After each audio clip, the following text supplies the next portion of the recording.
नमस्कार मेरे प्रिय मित्रों, यूपी टेट एग्ज़ाम के लिए एसएसटी अर्थात सोशल साइंस की हिस्ट्री की वीडियो आप लोगों को कराने वाला हूं। वो भी सिलेबस के अकॉर्डिंग सभी चैप्टर्स इसी प्रकार से आपको कराऊंगा। इससे पहले मैंने आप लोगों को एक वीडियो कंप्लीट करा दी है। उस वीडियो में मैंने आप लोगों को सिलेबस का पहला टॉपिक इतिहास जानने के स्रोत को कंप्लीट किया था, जिसमें मैंने आपको प्राग ऐतिहासिक काल, आदि ऐतिहासिक काल, ये सब कुछ बताया था। इतिहास के पुरातात्विक स्रोत क्या थे, साहित्यिक स्रोत क्या थे, इनको भी मैंने आपको बता दिया था। ठीक है ना। विभिन्न प्रकार की किताबें, उनके लेखक, इन सभी को बता चुका हूं। ठीक है ना। तो एक वीडियो आपकी हो चुकी है। पाषाण काल को भी मैं आप लोगों को खत्म करा चुका हूं। आज मैं बात करूंगा हड़प्पा सभ्यता की। किसकी? हड़प्पा सभ्यता की यहाँ पर बात करने वाले हैं, जो सिलेबस का अत्यंत महत्वपूर्ण टॉपिक है।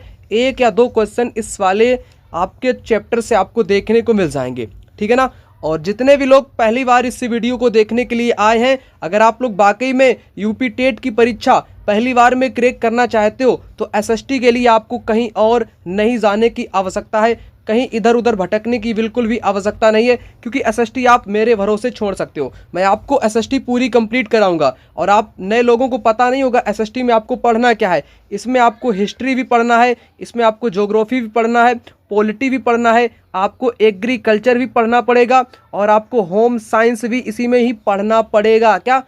होम साइंस भी पढ़ना पड़ेगा, ईवीएस भी थोड़ा सा पढ़ना पड़ेगा, व्यायाम वाला भी आपको थोड़ा सा पढ़ना पड़ेगा। ये नोट्स आप लोग ले सकते हो, जो मैं आपको वीडियो के माध्यम से करा रहा हूँ। सारा पार्ट्स का आपको नोट्स मिल जाएगा।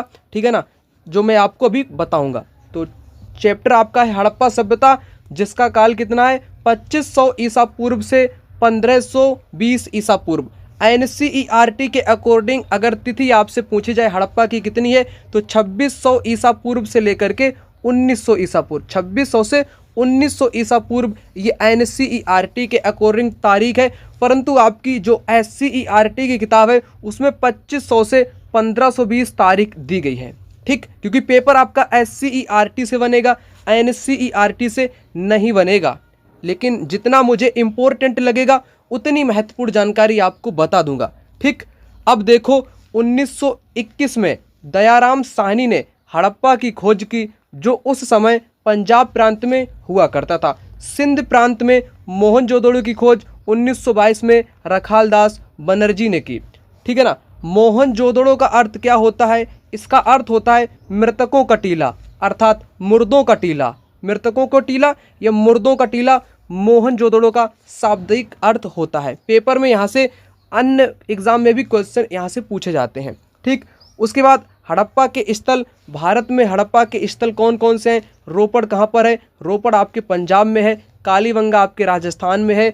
लोथल कहाँ पर है? गुजरात में है, जो कि लोथल आपके बंदरगाह के अवशेष भी मिले हैं, जो शायद आपके व्यापारिक नगर का भी काम करते थे।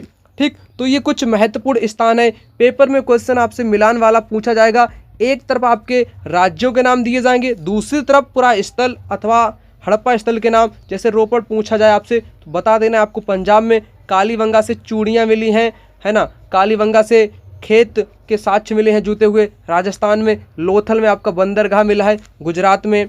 ठीक, तो ऐसे क्वेश्चन पेपर में आपसे पूछे जाएंगे। और जितने भी नए मित्र हैं, इन नोट्स को अवश्य रूप से आप लोग ले लेना। अभी तो नोट्स का प्राइस मैंने 199 रखा है। जैसे ही आपका 1 मार्च की तारीख होगी, 1 मार्च को इन नोट्स का प्राइस बढ़ करके 299 रुपये हो जाएगा। तो अभी लेना है तो अभी फटाक से दिए गए नंबर पर कॉल या व्हाट्सएप पर मैसेज करके इन नोट्स को अभी से प्राप्त कर लो। परंतु नोट्स आपको 1 मार्च को पूरा कंप्लीट सेंड कर दिया जाएगा। अगर एडवांस पेमेंट करते हो तो आपको 100 रुपये की छूट अभी मिल जाएगी। तुरंत कॉल कर लो या इस नंबर पे व्हाट्सएप पर मैसेज कर लो तो आपको मिल जाएगा। ठीक, जो मैं आपको बता रहा हूँ। उसके बाद किताब के अनुसार, और इसमें टू द पॉइंट चीज़ें लिखी गई हैं। अलग से मैंने इसमें कोई चीज़ एक्स्ट्रा नहीं जोड़ी है। एक्स्ट्रा जोड़ने का मतलब कंटेंट आपका बड़ा हो जाएगा। जहाँ से पेपर बनेगा उतना ही कंटेंट मैं आपको प्रोवाइड करता हूँ। अन्यथा अनावश्यक चीज़ें मैं आपको नहीं बताता हूँ। बताने को तो मैं पीएचडी लेवल का यहाँ पर आपको बताने लगूँ, उसका कोई फ़ायदा नहीं मिलेगा आपको, ठीक है ना। जैसे हड़प्पा के बारे में आप पूरी एक किताब लिख सकते हो, 500 पेजेस की पूरी किताब लिख सकते हो, लेकिन जितना आपके सिलेबस में दिया गया है, उस पाठ्यक्रम का हिस्सा है, उस किताब में जितना कंटेंट है उतना ही तो मैं बताऊँगा, अलग से आपको नहीं बता सकता हूँ। ये भी ध्यान में रख लेना। आप कहोगे कि सर आपने ये चीज़ छोड़ दी, मुझे इसलिए छोड़नी पड़ी क्योंकि किताब में थी नहीं। अब बात करेंगे मेन पॉइंट पे, जहाँ पे क्वेश्चन पेपर में बनेगा। हड़प्पा के शहर की विशेषताएं क्या थीं?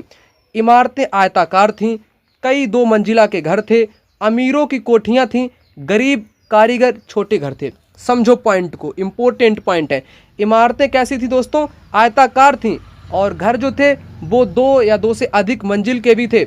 अमीर जो लोग थे, अमीर लोगों की कोठियाँ थी, अर्थात अमीर लोग कोठियों में निवास किया करते थे।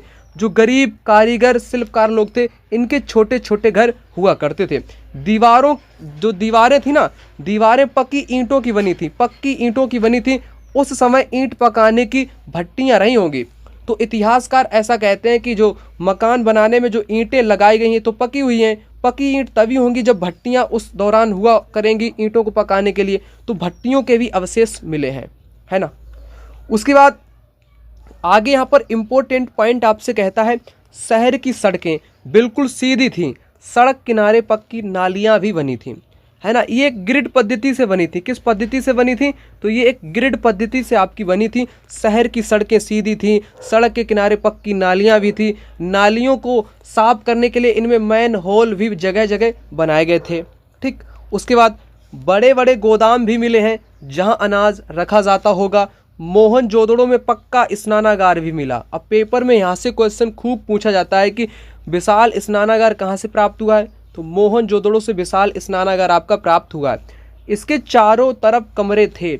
इससे पता चलता है कि मोहनजोदड़ो में लोग सफाई और स्वच्छता के प्रति जागरूक थे, है ना, स्वच्छता के प्रति जागरूक थे।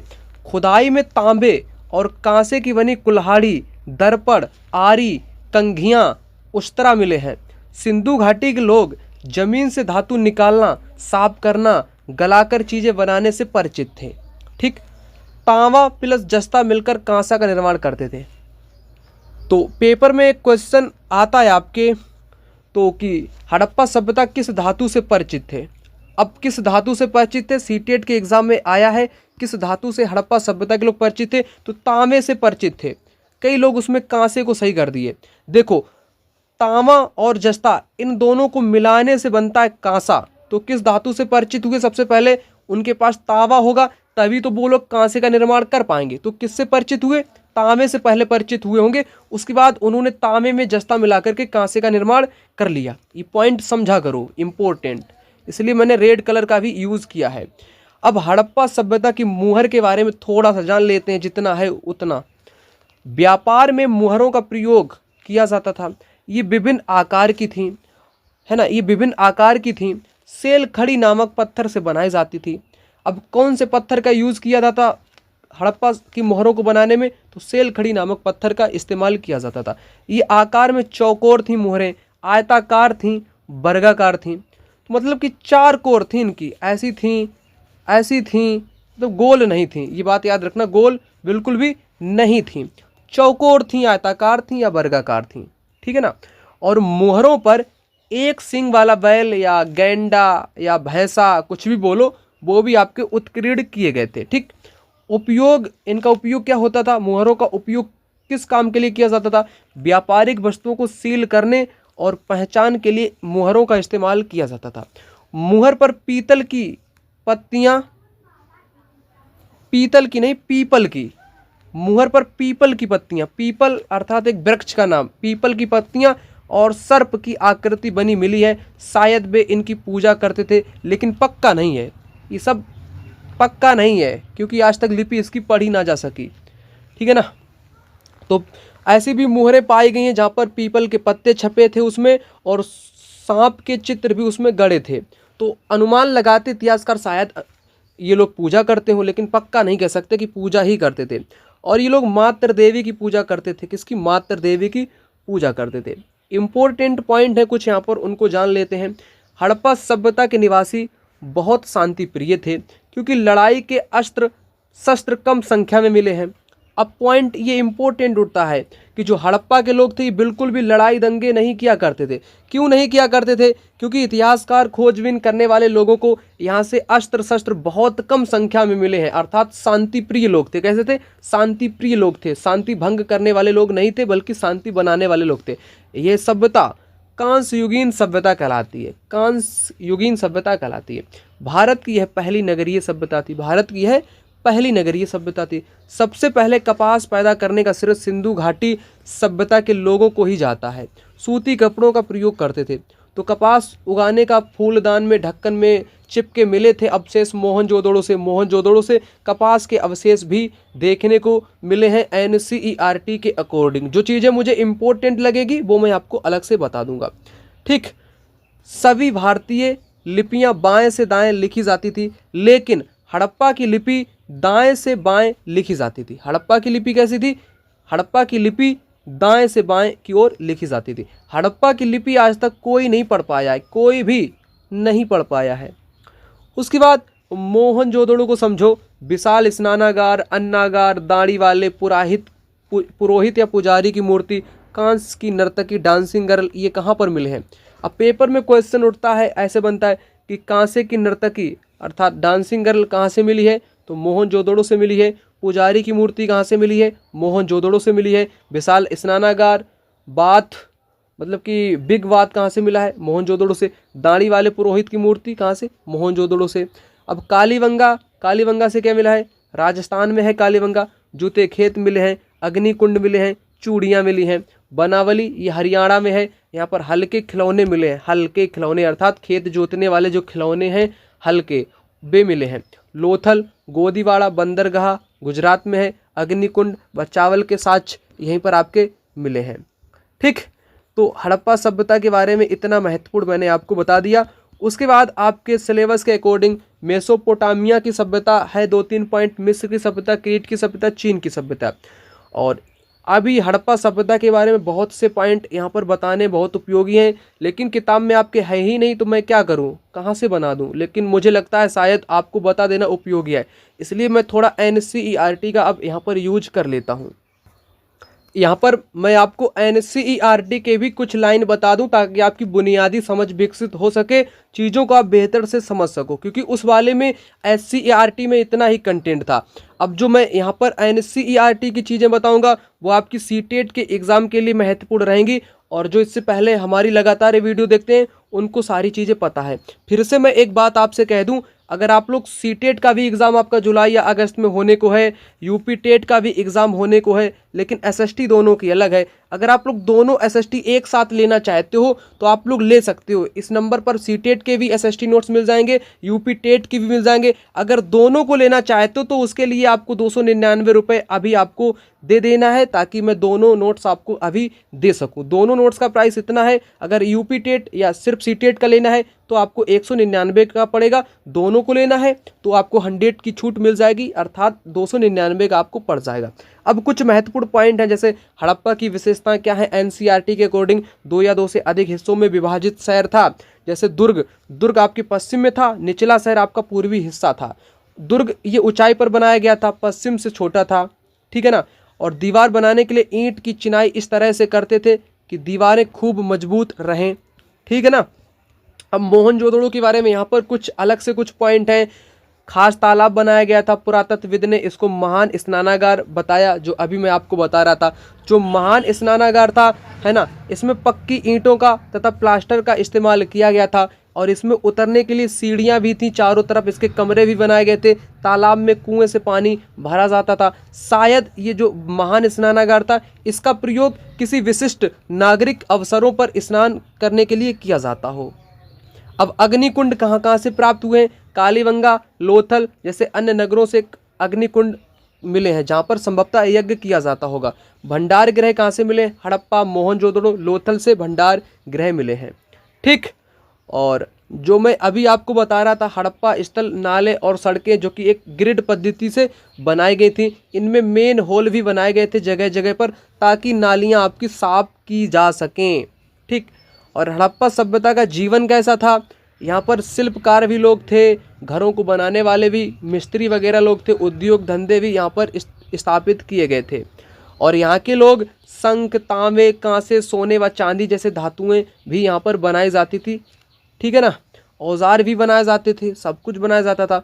पत्थर की मुहरें भी बनाई जाती थी, बांट भी बनाए जाते थे, फलक भी बनाए जाते थे। और मुहर कैसी थी आपकी? आयताकार थी। जानवरों के चित्र भी मुहर पर मिले हैं। काले रंग से डिजाइन किए गए मिट्टी के बर्तन भी लोग बनाते थे।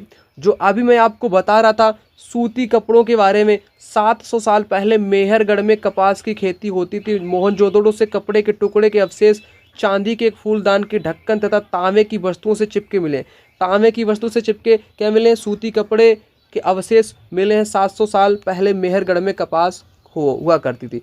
अब कढ़ाईदार वस्त्र पहने मूर्ति कहाँ से मिली है? मोहनजोदड़ो से मिली है।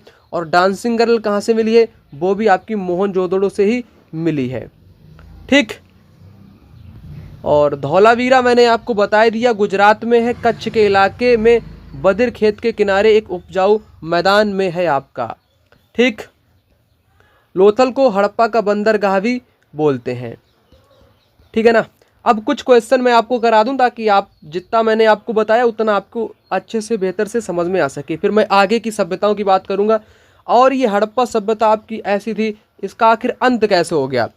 3900 साल पहले अचानक लोगों ने इन नगरों को छोड़ दिया। लेखन, मुहर, बांटों का प्रयोग एकदम से बंद हो गया। जल निकास प्रणाली भी इनकी नष्ट हो गई। क्यों ये सब क्यों हो गया भाई नष्ट? इतनी बड़ी सभ्यता, इतनी बड़ी विकसित भारत की प्रथम नगरीय सभ्यता आखिर नष्ट कैसे हो गई? तो कुछ कारण है, इनको समझ लो। जंगल का विनाश। जंगल का विनाश कैसे हो गया? ईंट पकाने के लिए लोग ईंधन का इस्तेमाल करते होंगे, जिस कारण जंगल खत्म कर लिए। या तो जानवर इनके पास अधिक थे जिन्होंने घास पूरी की पूरी चर ली, अर्थात खत्म कर दी खा करके, तो घास के मैदान समाप्त हो गए, ये भी कारण। शासकों का नियंत्रण समाप्त हो गया, ये भी कारण। कुछ का कहना है नदियां सूख गई, कुछ इलाकों में बाढ़ आ गई, कुछ इलाकों में बाढ़ आ गई। लेकिन इन कारणों से स्पष्ट नहीं हो पाता है, क्योंकि बाढ़ और नदियों के सूखने का असर कुछ ही इलाकों में हुआ होगा, ना कि पूरे इलाके में हुआ होगा।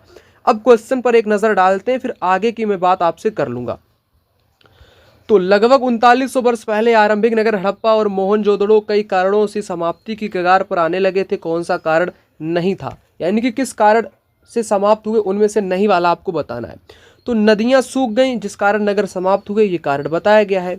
लेकिन ये लोग लड़ाई करते थे, लड़ाई नहीं करते थे, ये बहुत शांति प्रिय लोग थे। अभी मैं आपको क्या बता रहा था, हड़प्पा के लोग बहुत शांति प्रिय थे, क्योंकि अस्त्र और शस्त्र की बहुत कम संख्या में मात्रा मिली है, तो ये शांति प्रिय थे। ये बात गलत कर दी गई है उनके नष्ट होने का।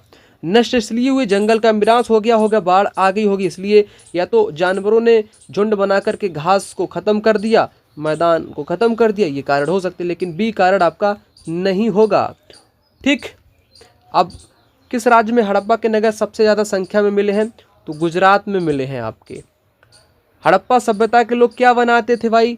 सोने के बर्तन भी बनाते थे, लेकिन लोहे का प्रयोग हड़प्पा में बिल्कुल भी नहीं हुआ है। सी को आपको छोड़ देना है, मैंने छोड़ दिया, एडी बच गया, ए और डी।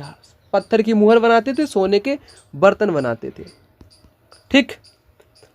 जैसे अभी मैं आपको बता रहा था खिलौना कहाँ से प्राप्त हुआ है, तो ये बनावली से प्राप्त हुआ। कहाँ पर? वनावली से आपका खिलौना हल का प्राप्त हुआ है।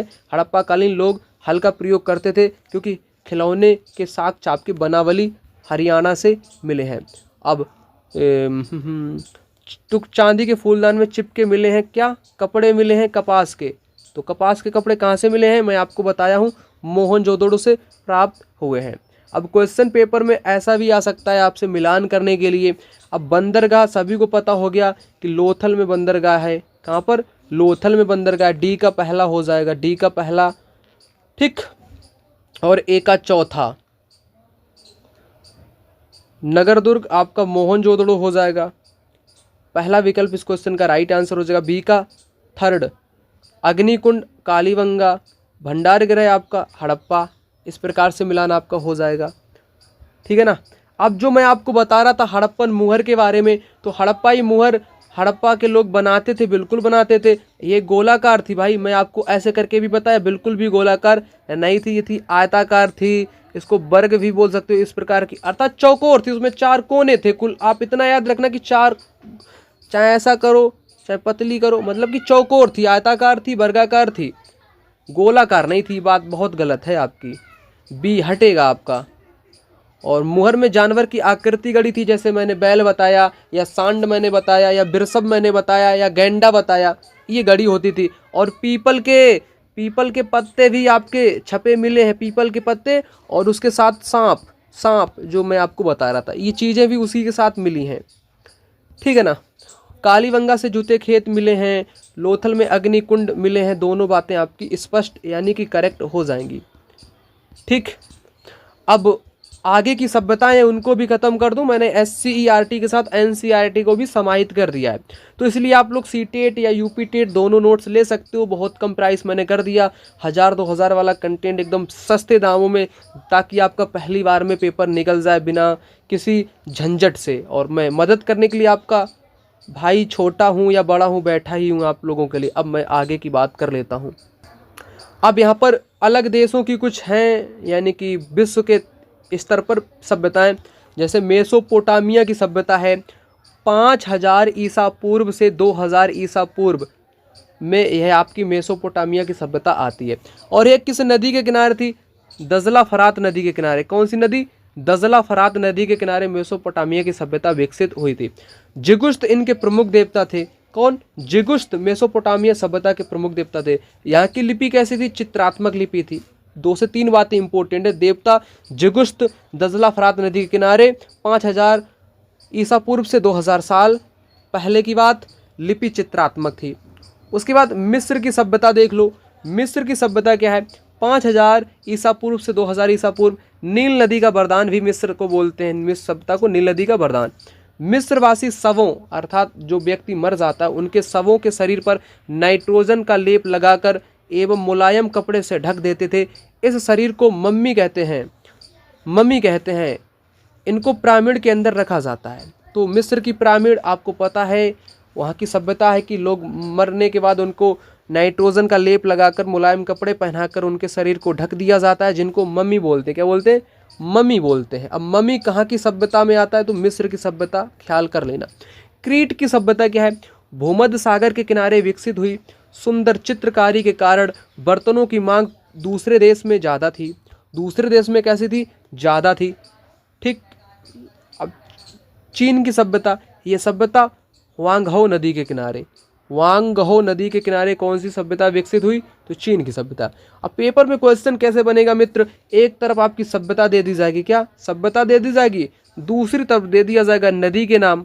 अब बताओ, सिंधु नदी के किनारे हड़प्पा सभ्यता हो जाएगा, वांगो नदी के किनारे चीन की सभ्यता हो जाएगी, मिस्र आपका नील नदी के किनारे हो जाएगा। तो ऐसे क्वेश्चन बनेगा, फैक्ट पर बनेगा, ज़्यादा कोई कथन कारण पर नहीं बनेगा।